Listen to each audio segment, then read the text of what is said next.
ஆமென். யோசுவா புஸ்தகம் 6ஆம் அதிகாரத்தில் 20வது வசனம். எக்காளம் ஊதுகையில் ஜனங்கள் ஆர்ப்பரித்தார்கள். எக்காள சத்தத்தை ஜனங்கள் கேட்டு மகா ஆரவாரத்தோடே முழங்குகையில் அலங்கு இடிந்து விழுந்தது. உடனே ஜனங்கள் அவரவர் தங்களுக்கு நேராக பட்டணத்தில் ஏறி பட்டணத்தை பிடித்தார்கள். அப்படின்னு அதில் எழுதப்பட்டிருக்கிறது. எரிகோ கோட்டையை உடைந்து விழும்படியாக, அது இடிந்து விழும்படியாக எக்கால சத்தங்களை அவர்கள் அன்றைக்கு முழங்குகையில் அது இடிந்து விழுந்தது.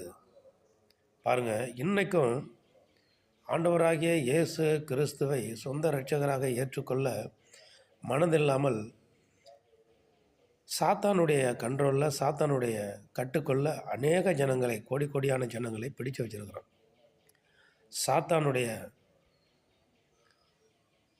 சாத்தான் என்ன பண்ணுறான்னா, சகல ஜனங்களை ரட்சிக்கக்கூடாதபடி சத்துருவின் கோட்டையாகிய, சாத்தானின் கோட்டையாகிய இருப்பு சுவரை கொண்டு எரிகை கோட்டையைப் போல எல்லா ஜனங்களுடைய இருதயங்கள் திறக்கப்படாதபடி, கண்கள் திறக்கப்படாதபடி, ஆவிக்குரிய கண்கள் திறக்கப்பட்டு உண்மையான இரட்சகர், உண்மையான ஆண்டவர் யார் என்பதை அறிந்து கொள்ளக்கூடாதபடி எரிகோ கோட்டையைப் போலவே எல்லா மனுஷனுடைய ரட்சிக்கப்படாத எல்லா ஜனங்களுடைய இருதயங்களையும் சாத்தான் பிடித்து வச்சிருக்கிறான், அடைச்சி வச்சிருக்கிறான்.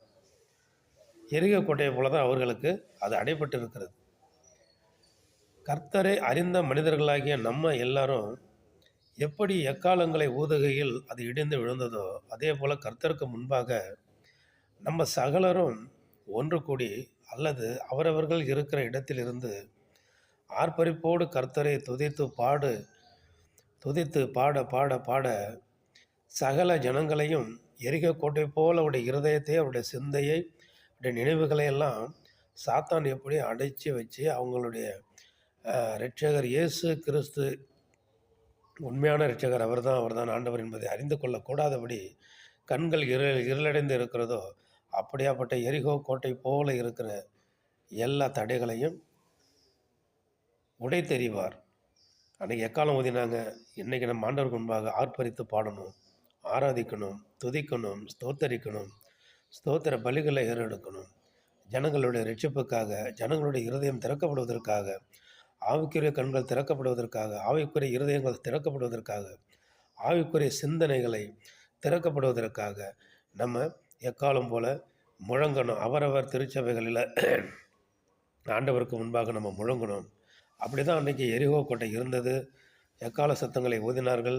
அது முழங்குகையில் அது இடிந்து விழுந்தது. அவரவர்கள் பட்டணத்தை